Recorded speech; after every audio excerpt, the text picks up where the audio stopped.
Eye Samurai is a show that I stumbled upon about a week ago, and I binge watched the entire thing in a day. I guess you can say I was pretty invested. The way that the writers balanced the story with the flashbacks and some pretty spectacular fight scenes were really impressive. But there is this brief scene in the second episode, just a tiny moment where we get to see inside of Mizu's mind.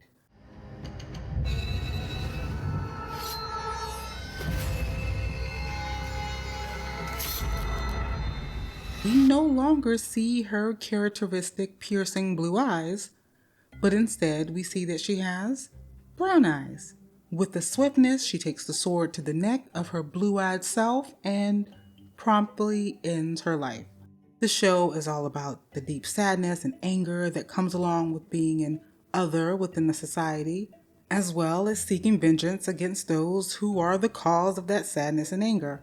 Mizu has been ostracized from society since birth and considered to be an impure demon. And on top of that, she's had to grow up living with the guilt surrounding experiencing her mother's death as a young child. But now we know that the 4 white men who may or may not be her father are not the only ones she's trying to kill. She wants to kill a part of herself, to erase the part of her that she wished did not exist. How could this happen? Forgive my failure. An unexpected element entered the blade. If I find what it is, the sword can be repaired and re-immersed. The fault is mine. The element is me. Now, the desire to not exist is not the same thing as wanting to die. Instead, it's the feeling of wanting every trace of yourself erased. Taking your own life still leaves a part of you. There will forever be reminders of you having walked this earth. People will still remember you. They'll still mourn you, or curse your name, depending on how they felt about you. But to have never existed means that there was never anything of you.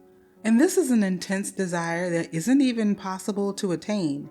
The sheer fact that you're even here to want to have never existed means that you indeed exist. Many of us have had this desire to cut out the part of ourselves that we've learned to push down or tuck away or completely reject because that part of us has been rejected over and over and over again by the world around us. This leaves Mizu in a particularly vulnerable position. She lives during the Edo period of Japan, where the country has closed its borders to foreigners, so at this point she's never even encountered anyone who looks like her. And anything that she's ever heard of the foreign side of her heritage is considered to be that of the devil.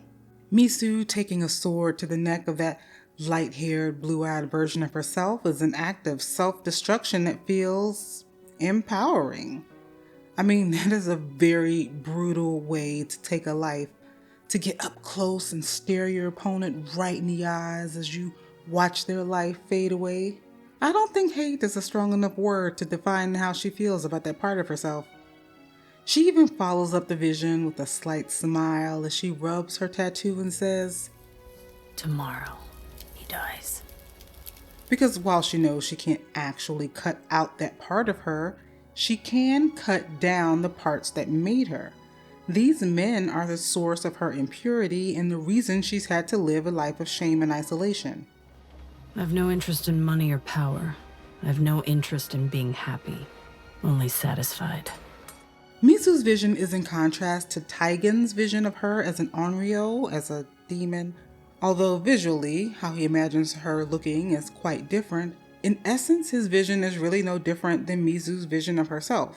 Their mission is the same, to destroy the monster.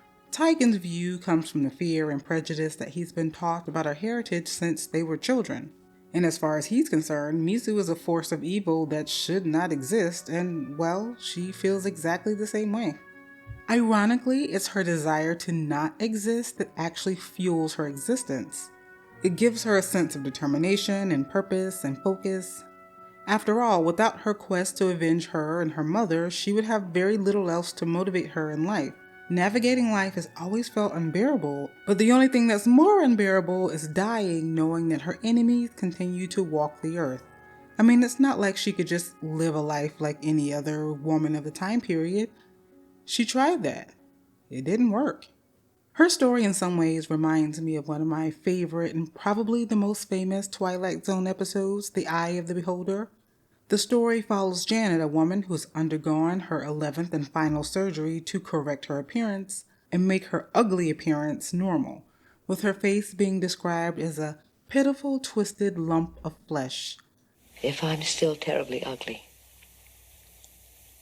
well, is there any other alternative? Could I please be put away?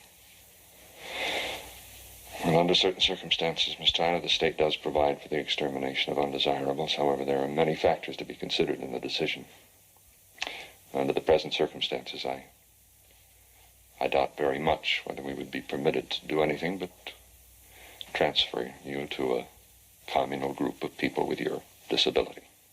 Her natural-born face is perceived to be so horrifically repulsive that she's not fit to live in society. Conformity is valued so much so that even questioning why anyone should be judged by their physical appearance is considered treason. When Janet's bandages are removed, she appears to us to look quite normal, beautiful even, but those around her recoil in horror because, well, her society looks like this. So Janet is forced into exile, forced to live in a village of her own kind who are considered to be just as deformed as she is. A bittersweet ending, but at least she'll find her safe space. And in a little while, well, you'll be amazed how little a while. You'll feel a sense of great belonging. You'll feel a sense of being loved. But for Mizu, there is no safe space within her society. Just like Ringo, my whole life has been a battle. So what she has is the next best thing, which is revenge. But killing the men won't change who she is. It won't make her eyes brown or wash her heritage away. Even if she succeeds, who and what she is from a societal perspective is still shameful. And I don't think there's really any way for her to get around that. Even the two people who understand her the most don't relieve her of this emotional burden. Master Eiji tells her, You may be something shameful. You may also be strong. And Ringo says to her, You're deformed, but you're still strong. They don't deny the fact that there's something wrong with her as defined by the society that they live in. Master Eiji tells her that, I have no eyes, so I can accept you, which feels to her that the only way that he won't reject her is to be able to ignore the parts of her that make her unworthy.